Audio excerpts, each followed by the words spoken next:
High, so আমাকে সবাই সবসময় একটা কথা জিজ্ঞেস করেন যারা নতুন বিজনেস করতে চান বা what ever, specially inspire perfume নিয়ে। সো ছোট্ট একটা কথা বলি, অনেকের হয়তো খারাপ লাগতে পারে, অনেকে হয়তো রিলেট করতে পারবেন, বাট এটাই সত্যি কথা, এটাই ফ্যাক্ট। সেটা যদি আপনি বাংলাদেশে ইন্সপায়ার্ড পারফিউম নিয়ে কাজ করতে চান এবং আপনি লোকালি সোর্স করতে চান, তাহলে আপনার প্রোডাক্টের কোয়ালিটি তেমন ভালো হবে না। এখন বলতে পারেন কেন ভালো হবে না?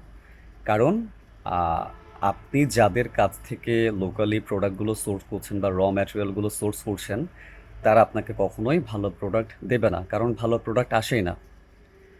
ভালো প্রোডাক্ট আসে না বিধায় এখনো পর্যন্ত যারা ইন্সপায়ার সেল করছেন তারা তাদের আশানুরূপ ফল পাচ্ছেন না, প্রথমত। সেকেন্ড যে সমস্যাটা সেটা যাদের পারফিউম নিয়ে কোনো নলেজ নেই, যাদের পারফিউম নিয়ে কোনো এক্সপিরিয়েন্স নেই, যাদের নোস ট্রেন্ড না, তারা যখন পারফিউমের বিজনেস স্টার্ট করে, সো তারা কিন্তু জানে না দ্যাট আসলে একটা পারফিউমের কোয়ালিটি কিভাবে জাজ করতে হয়, বা একটা যখন আপনি পারফিউমের ক্লোন করবেন সেই পারফিউমটার আসলে স্যান্ড প্রোফাইল, ব্ল্যান্ডিং, ডেপথ এগুলো কতটুক মিলে বা কতটুক আছে আপনার ইন্সপায়ার পারফিউমে। সো এই যে নলেজ না থাকার কারণে আপনারা হয়তোবা দেখা গেল মানে প্রথম স্প্রে করার পর একটু হয়তোবা ম্যাচ হয় এটা ভেবেই আপনারা পারফিউম বা পারফিউম অয়েলের কথা যদি বলি, আপনারা নিয়ে ব্যবহার করা শুরু করে দেন, যার কারণে আসলে অপটিমাল রেজাল্ট আপনারা পান না। আচ্ছা, থার্ড আরেকটা বিষয় একটু আপনারা লক্ষ্য করে দেখবেন। আমি সহজ করে একটা কথা বলি।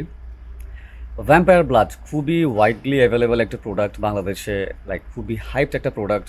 আই মিন, এটা ব্যবহার করেনি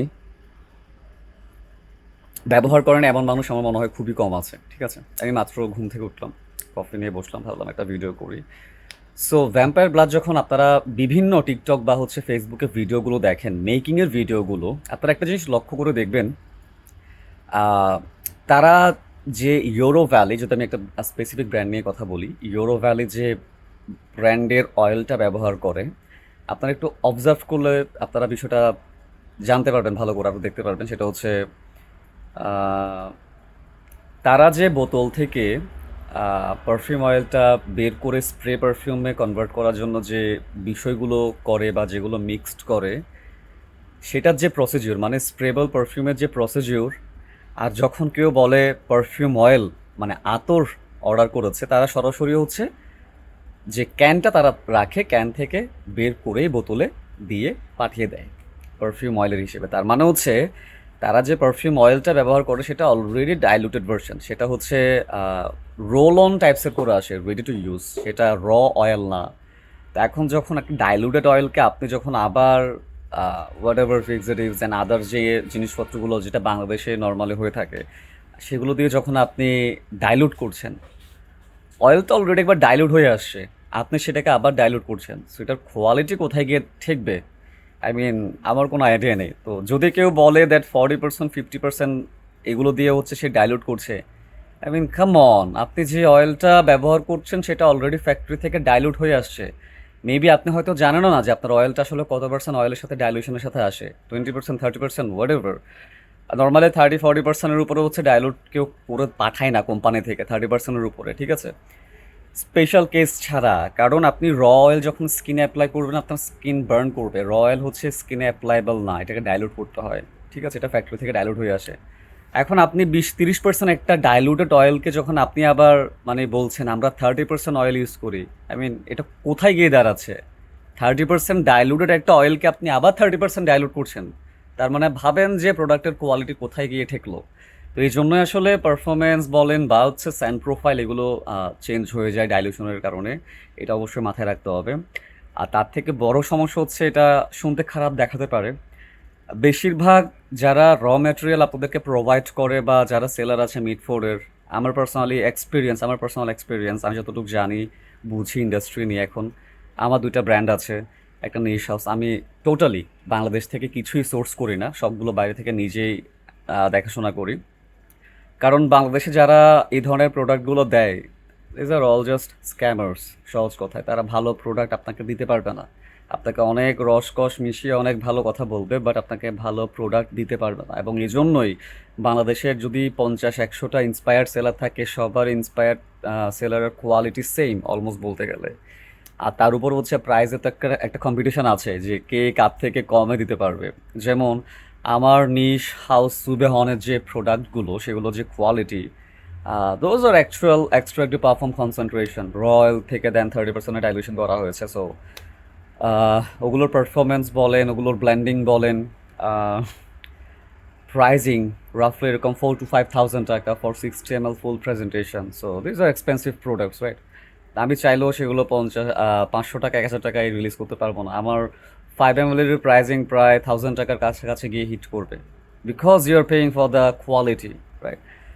সো যারা বাংলাদেশে ইন্সপায়ার্ড পারফিউম নিয়ে কাজ করতে চাচ্ছেন বা করছেন অলরেডি, আপনারা হয়তো জানেন দ্যাট আপনারা কী পরিমাণ হতাশায় ভুগছেন কোয়ালিটি নিয়ে। কারণ আপনাদের কোয়ালিটি অ্যাচিভ করার জন্য যা দরকার সেগুলো আপনাদের সেলাররা প্রোভাইড করতে পারছে না, বা হয়তো বা বেশিরভাগ সময় দেখা যায় মিষ্টি মিষ্টি কথা বলে ভালো প্রোডাক্টের জায়গায় খারাপ প্রোডাক্ট দিয়ে দেয়। সো একটু কেয়ারফুল থাকবেন, আর যদি আপনি ভালো একটা ব্র্যান্ড স্ট্যাবলিশ করতে চান, সোর্সিং বাইরে থেকে কাভার করতে হবে, কিছু করার নেই। এটা ছাড়া আপনি ভালো কোয়ালিটির প্রোডাক্ট আপনার ক্লায়েন্টদেরকে আপনি দিতে পারবেন না। যেমন আমার so blue one of the best selling product আমার সো ফ্রেগ্রেন্সের রিলিজের মধ্যে। এখনও মানুষ বসে আছে আমার সো ফ্রেগ্রেন্সের সো ব্লুটা ট্রাই করার জন্য। তো এই যে ব্ল্যান্ডিংটা, আচ্ছা একটা কথা একটু বলি, র্যান্ডম কথা। অনেক ইন্সপায়ার্ড সেলার আছে, দেখবেন হচ্ছে তাদের কাছে 50টা 20টা 30টা কালেকশন পারফিউমের। একটা সেলারের কাছে যখন দেখবেন এত বেশি কালেকশন একসাথে স্টার্টিংয়ে, বুঝে নিতে হবে কোয়ালিটির এখানে ধারে কাছেও থাকবে না। আপনি জাস্ট ভাবুন, আমার 2টা ব্র্যান্ড, আমি আজকে প্রায় 4-5 বছর ধরে আছি এখানে, রিভিউ করছি 4 বছর। আমার মোটামুটি সব হচ্ছে কাইন্ড অফ বলা যায় মুখস্থ। সো এত কিছু জানা সত্ত্বেও আমি কেন শুধুমাত্র আমার সো ফ্রেগ্রেন্সে 6টা রিলিজ করেছিলাম পারফিউম, আর সুবেহনের আন্ডারে জাস্ট 3টে পারফিউম রিলিজ করছি? আমি তো চাইলে হচ্ছে 10টা 15টা 20টা 30টা মোটামুটি যতগুলো ওয়াইডলি অ্যাভেলেবেল পপুলার পারফিউম আছে সব হচ্ছে রিলিজ করতে পারতাম। কেন পারিনি? কারণ ব্লেন্ডিং করতে, কোয়ালিটি অ্যাচিভ করতে আসলে সময় লাগে, এটা হুট করে হয়ে যায় না। আমি জাস্ট গেলাম মিডফোর্ডে, ভাই এই অয়েলটা আছে, ওকে ফাইন, এই অয়েলটা দিয়ে হচ্ছে জগা খিচুড়ি করে দিয়ে দিলাম। এইভাবে পারফিউমারি হয় না। আপনারা বাংলাদেশে যেভাবে টিকটকে দেখেন বা ইউটিউবে বা ফেসবুকে, ইউটিউব ভালো আছে অনেক, এখন ফেসবুকে দেখেন যে হ্যালো গাইস আজকে আমার একটা অর্ডার আসছে বলে যে সে খিচুড়ি বানানো শুরু করলো বৃষ্টির সিজনে। এভাবে পারফিউমারি হয় না, এইভাবে কখনো কোয়ালিটি অ্যাচিভ করতে পারে না। আপনারা বেসিক্যালি স্ক্যামের শিকার হবেন, দ্যাটস অল। সো যারা ইন্সপায়ার্ড সেলার আছেন, কাজ করছেন, একটু ভেবে চিন্তে করবেন, ঠিক আছে? যদি ব্র্যান্ড স্ট্যাবলিশ করতে হয়, আর আপনার যদি ব্যবসা করার ইচ্ছা থাকে, তাহলে আজকে আপনি ব্যবসা করলেন, 1 বছর পরে ভ্যানিশ হয়ে যাবেন, it's totally fine, it's up to you. এত কোয়ালিটি দেখা দরকার নাই। আহ, ঘুরবেন আর হচ্ছে বানাবেন। ভালো থাকবেন, টেক কেয়ার, বাই। অনেক র্যান্ডম কথা বলে ফেললাম। আর বাই দ্য ওয়ে, এখন আবার কেউ এসে হচ্ছে একটু জ্ঞান দিয়েন না ভাই প্লিজ, যে ভাই আপনার শার্ট কই। জঘন্য পরিমাণে গরম পড়তেছে এখন, আর গরিব মানুষ, ঘরে এসিও নাই, ফ্যান চলতেছে, ফ্যানের শব্দ শুনে বুঝতে পারছেন ফ্যানেরও বয়স হয়ে গেছে, আমার বাবার আমলের ফ্যান। সো খালি গায়ে বসে আছি, সামনে ডোরও খোলা। সো কিছু করার নেই। এই হচ্ছে কথা। ভালো থাকবেন, টেক কেয়ার, বাই।